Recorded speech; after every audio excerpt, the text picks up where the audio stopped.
Assalamualaikum warahmatullahi wabarakatuh. How are you everybody? Okay, in this opportunity I will explain to you about conflicting functions and processes in education. What makes the system work? Conflicting functions of education. First, socialization, learning to be productive members of society through the passing on of culture. Second, transmission of culture. Third, social control and personal development. Fourth, selection, training, and placement of individuals and society. And the last is change and innovation. Conflicting functions of education. Conflicting functions of education to illustrate the dynamic nature of educational system. We discuss examples of controversies surrounding each function. These functions focus on preparing students for civic and economic life. The important processes in educational system. Processes are the action part of system. They link the system part and the system with the environment. Each function discussed involves processes of education. The function of socialization, what we learn and how we learn it. There are two controversies are discussed. The first is the early childhood education controversy, and the second is the role of technology and the media in socialization. And this part will be explained after the slide. Okay, the next is the function of cultural transmission and process of passing on culture. Concern arises over poor skills of students as shown by low standardized test scores. The next is the function of social control and personal development. Two issues that point to the conflicting attempts by school to maintain social control are violence and discipline. The next is the function of selection and allocation. The sorting process, how individuals are placed in schools and jobs in society, is the key controversy here. Okay, the last is the function of change and innovation. Looking to the future, who has access to the technological training necessary to advance in society is one issue raised here.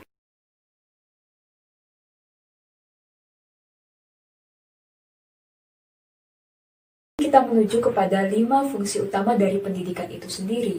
Nah, perlu kita ketahui terlebih dahulu bahwasannya setiap masyarakat ini memerlukan keterampilan untuk mendidik anaknya masing-masing. Nah, tujuannya ini adalah untuk mencapai kesejahteraan di dalam sebuah masyarakat. Seperti itu. Oleh karena itu, mereka mengembangkan anaknya dengan berbagai cara. Nah, ini tentu bervariasi antara satu masyarakat dengan masyarakat yang lain, atau bahkan di dalam sebuah masyarakat dan masyarakat di kelompok yang lain, seperti itu. Mengenai hal yang telah dijelaskan tadi, maka ini berkaitan pula dengan perkembangan ekonomi yang terjadi dalam suatu masyarakat. Nah, perkembangan ekonomi ini tentu akan mempengaruhi pendidikan dari masyarakat itu sendiri. Selain itu, harapan keluarga terhadap anaknya, apakah harapan keluarga itu menjadikan anak lebih produktif terhadap masyarakat ataukah tidak, itu tergantung harapan dari keluarga masing-masing tentunya. Nah, berbagai statement atau pernyataan tersebut, mari kita pertimbangkan dengan 5 fungsi utama pendidikan yang ada pada buku berikut ini. Before that, we have to know the importance of processes in educational systems. Learning, teaching, socializing, disciplining, selecting, innovating, decision-making, and changing are only a few of the processes that contribute to education. In this chapter, we consider the 5 primary functions of education, the conflict that arise when education system carry out these functions, and the processes that make education system function. The first is socialization, what we learn and how we learn it. In order to prosper, a society must train its members to be productive and to perform required roles. This according to functionalist theory. However, there is disagreement on how when and for whom training should take place. Criticism of the role of education is the process of socialization include a range of topics. Here we focus on two, early childhood education and the role of technology and the media in socialization. Pertama yaitu sosialisasi. Dalam hal ini, belajar menjadi masyarakat yang produktif yang bisa dilakukan melalui pewarisan kebudayaan. Nah, dalam hal ini juga berarti bahwasanya generasi baru atau anak-anak ini biasanya mempelajari apa yang diperankan oleh masyarakat di sekitar mereka. Itu adalah tahap awalnya. Jadi mereka mempelajari terlebih dahulu. Nah, ketika mempelajari, mereka mulai berpikir lambat laun seperti itu. Nah, sebagaimana yang kita ketahui bahwasanya di sekolah pula mensosialisasikan kita untuk menjadi masyarakat. Jadi bertujuan untuk menjadi masyarakat yang baik atau masyarakat yang bermanfaat bagi sesama. Karena kita tahu bahwasanya masyarakat atau manusia ini saling membutuhkan atau saling bergantung seperti itu. And the next is the function of cultural transmission and process of passing on culture. In the book I said before, in this part we will know about literacy, science, myth, and cultural transmission, and then how to pass on culture, what culture to pass on, and the last is who should make decisions concerning curriculum content. But in this opportunity, I will explain to you about general explanation of this part. Fungsi yang kedua yaitu adalah transmisi budaya. Dalam transmisi budaya ini, sebagaimana kita ketahui bahwasanya ini biasa menimbulkan kontroversial. Yang mana kita tahu juga, dalam hal ini ada kepentingan-kepentingan khusus suatu kelompok yang biasanya juga menekan suatu sekolah atau berbagai aspek lainnya. Yang justru ini akan membuang waktu dan usaha. Sehingga di sini sekolah berfungsi untuk mensosialisasikan bahwa anak atau murid-murid ini harus belajar terlebih dahulu sebelum ia memasuki jenjang berikutnya. Dalam artian di sini yaitu baik itu pekerjaan maupun jabatan, kepemimpinan dan lain sebagainya. Karena ketika mereka memiliki keterampilan, maka mereka lebih mumpuni dan lebih siap untuk menjalani apa yang akan ia kerjakan seperti itu. And the next is the function of social control and personal development. According to some educators and sociologists, the biggest crisis in American schooling is the erosion of moral authority. This is considered a crisis because one of the major functions of schools is to socialize children into their roles as citizens. Yang ketiga adalah kontrol sosial dan pengembangan pribadi. Nah, dalam hal ini, untuk menyiapkan generasi muda agar menjadi sosok dewasa yang bertanggung jawab dalam sebuah masyarakat, maka sekolah tidak hanya mengajarkan terkait pelajaran bahasa Inggris, matematika, kimia, dan lain sebagainya, akan tetapi di sekolah juga diajarkan terkait bagaimana seseorang ini agar bisa bertanggung jawab maupun taat pada hukum. And the next is the function of selection and allocation, the sorting process. Consider one method used by most of the industrial countries to sort students' testing. The controversy lies in the role that exams play in placement and whether they are fair to all students. Fungsi yang keempat adalah seleksi, pelatihan, maupun penempatan individu dalam sebuah masyarakat. Nah, dalam hal ini, sekalipun terkait seleksi ini terkadang terjadi sebuah kontroversi, akan tetapi seleksi ini juga bisa dikatakan baik apabila kita memiliki cara pandang yang baik. Misalnya, seleksi untuk sesuatu yang agar lebih berkualitas lagi, sebuah lembaga ataupun institusi. Jadi, mereka melakukan sebuah seleksi di sekolahnya atau di lembaganya seperti itu. Nah, adapun seleksi yang hanya mengandalkan terkait misalnya seseorang dari melihat strata ekonomi, maka dari itu kita harus menyeimbangkan tidak hanya dari strata ekonomi saja, melainkan juga harus mengetahui bahwasannya sosok ini adalah sosok yang benar-benar layak untuk masuk ke sekolah atau lembaga. And the last is the function of change and innovation, looking to the future.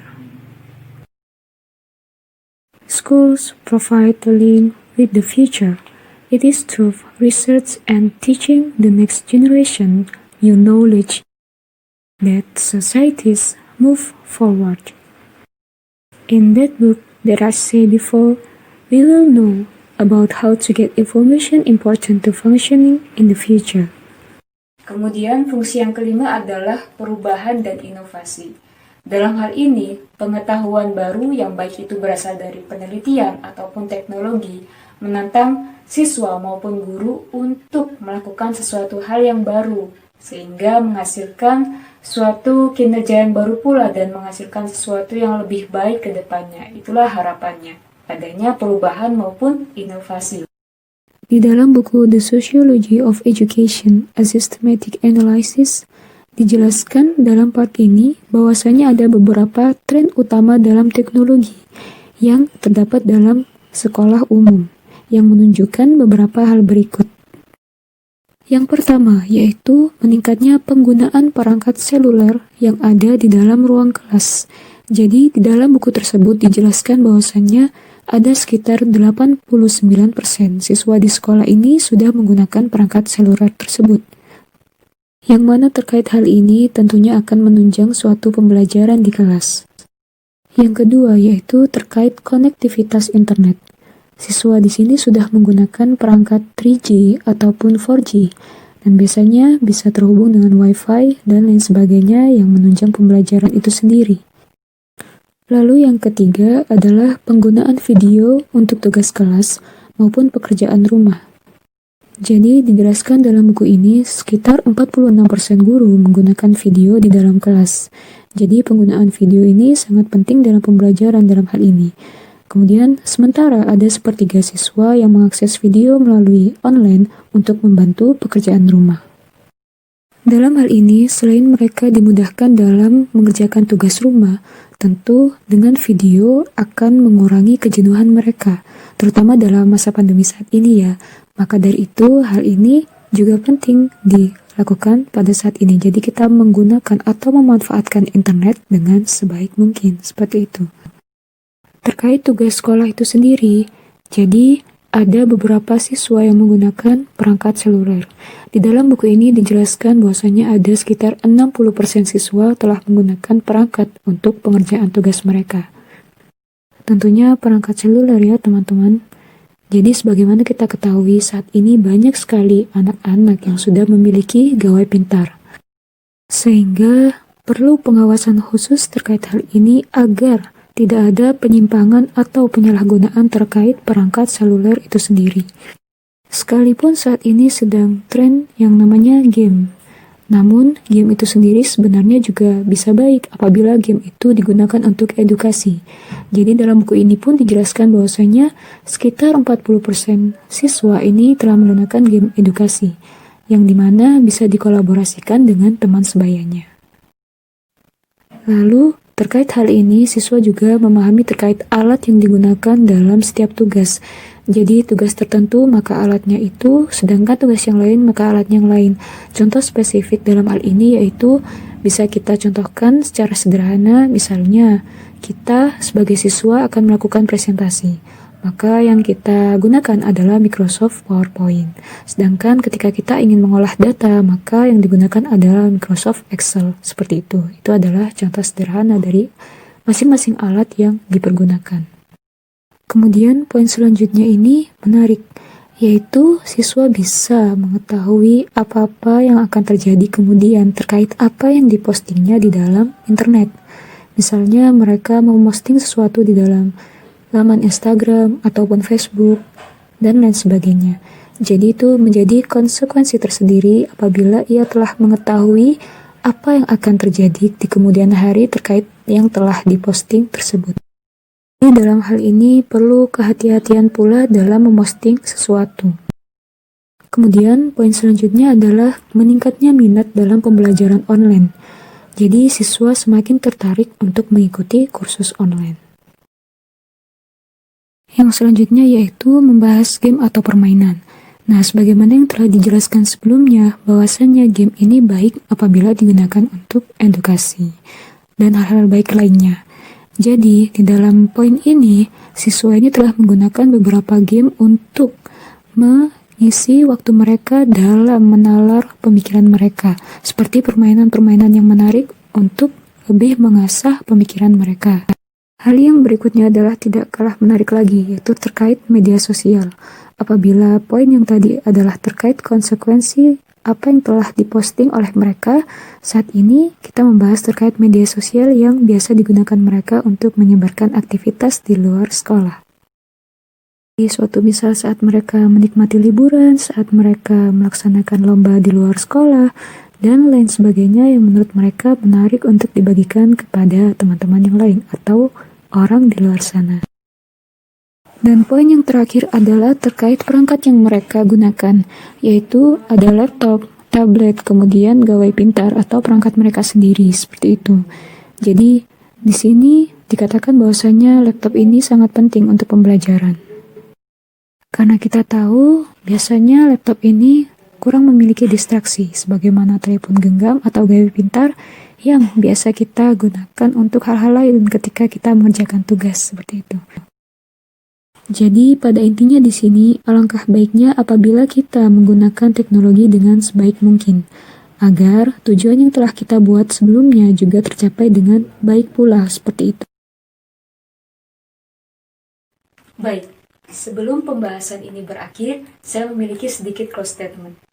Jadi, sebagai calon guru, sebaiknya kita berupaya untuk menjadikan siswa kita kelak nanti menjadi sosok yang lebih baik, generasi yang lebih baik di masa yang akan datang. Nah, sebagaimana yang kita ketahui, bahwasanya dalam Islam sendiri terdapat metode pengajaran, maka dari itu kita manfaatkan dengan sebaik mungkin. Adapun metode pengajaran tersebut terdapat dalam Quran Surat An-Nahl ayat 125. Sebagaimana yang terdapat dalam Quran tersebut dijelaskan bahwasanya A'udzubillahi minasyaitonirrajim. Bismillahirrahmanirrahim. Ud'u ila sabili rabbika bil hikmati wal mau'izatil hasanah wajadilhum billati hiya ahsan.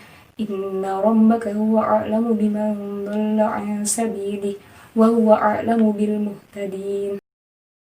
Jadi, kita nantinya berupaya untuk mengajar dengan berbagai metode yang ada dengan sebaik mungkin.